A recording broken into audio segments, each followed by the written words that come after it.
on yesterday's show, I talked about a drunk mayor, and now we're going to be talking about a crazy shootout that happened that involves another mayor and potential assassination attempts. Now, this took place 3 weeks ago in the great place called Oakland. I said before that Mayor Brandon Johnson and Lori Lightfoot and even Rahm Emanuel were the worst mayors here in Chicago, but at least I can give them this credit. They were not involved in a shootout between political rivals, okay? That's what I want to put out here, okay? Because let's be clear here. Let's be clear here, okay? Let's be clear here. Let's be clear here. This is by far the craziest story that maybe none of you have heard of, but let's go ahead and play it. Bullet hole in the rain gutter at Mario Juarez's house in the Fruitvale neighborhood, 9 months after the shootout. And then it stopped there and it shot like 2 times. Sheila Campos lives across the street. She tells me she was headed to work after 9 p.m. when she saw a car drive by 3 times, firing at Juarez's house and Suburban. On the last pass, Mario Juarez came outside with his .40 caliber Glock. And he started shooting back, like firing back. Pa, pa, pa, pa, pa, pa, pa, pa.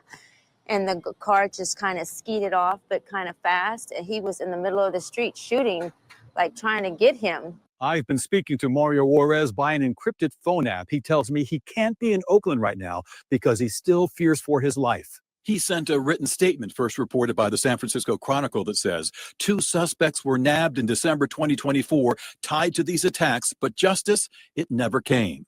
Oakland police made the arrests, but the DA's office, just days after Pamela Price left office because of the recall, allowed the suspects to walk without charges and without informing Juarez that the men who may have shot at him were back on the streets. It's an issue of safety, right? Yes, absolutely. It's definitely an issue of safety. Ernie Castillo is Mario Juarez's attorney. When you have people come into your house and you get into a shootout and people shoot at you, that's a huge concern. So we should have been notified by that former administration. Holy cow, shootout. Pop, pop, pop, pop, pop. Damn, Oakland, I didn't know you was like that. And your politicians too involved in it? Because hold on, it gets a little bit more spicier here, folks. Because it's all about insider deals. It's all about corruption. It's all about money and business dealings going south. And it's all about ego and pride. It's all a game. 100%. It was Trey.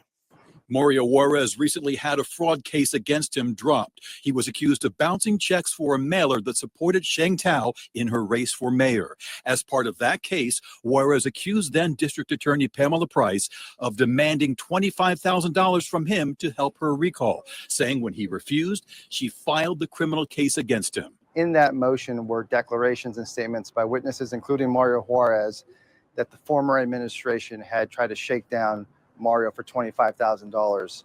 And if he had not contributed to that campaign for $25,000, then they would charge him. Through her attorneys, Price denied asking Juarez for money. Back to the shooting in June, neighbors confirmed to me that the day after the gunfire, the FBI canvassed the neighborhood looking for witnesses and surveillance video. And just 10 days later, agents raided the homes of then Mayor Sheng Tao, her partner Andre Jones, and David and Andy DeWong, owners of California Waste Solutions.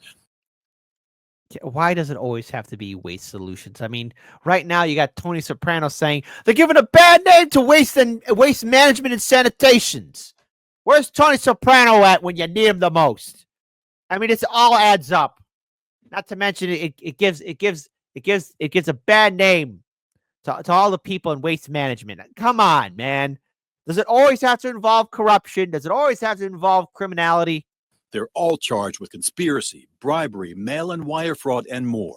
Federal prosecutors also claim Tao agreed to purchase modular units for the homeless from Evolutionary Homes, a company run by the DeWongs and Mario Juarez. The product that we have is a single-family resident home. Though he is not named in the indictment, Juarez appears to be unindicted co-conspirator one who acted as a go-between for the DeWongs and Sheng Tao.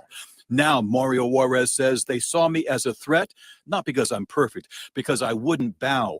They wanted me dead to keep their secret safe, to silence a voice that wouldn't shut up. They picked the wrong man. God damn. Everyone's popping at each other. That's what's going on here, folks.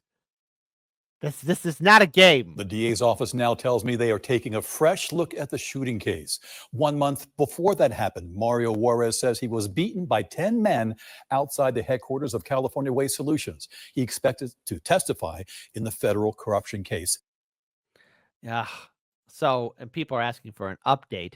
So there's a little bit more to this. So there was a suspect in the Oakland shootout was witness in the Shangtao corruption probe speaking out. So what happened is he claims it was self-defense, but a man admits shooting a key witness in the federal corruption case against former Oakland Mayor Shangtao and others. So in other words, wait a minute, the key witness was shot at. This case keeps taking twists and turns, and the I-Team's Dan Noah's got the exclusive interview on Tuesday after a hearing in the Oakland Superior Court. We have two people who are firing at each other. Their stories are similar in some ways, but very different in others. In Oakland Superior Court Tuesday morning, 24-year-old Orlando Ramos made his first appearance facing felony charges of shooting an inhabited dwelling and shooting at an unoccupied vehicle, plus several gun and violent conduct enhancements. Ramos admitted to Dan Noah's that he fired a handgun at Mario Juarez, believed to be a co-conspirator one and an important key witness in the federal corruption indictment against former Oakland Mayor Shangtao, her boyfriend Andre Jones, and the owners of California Waste Solutions, David and Andy Duong. But he says it was all a mistake. I go to play soccer in the park. It's over. He's innocent. He went to go play soccer in the park, and somehow he had a gun and pop. How does this happen?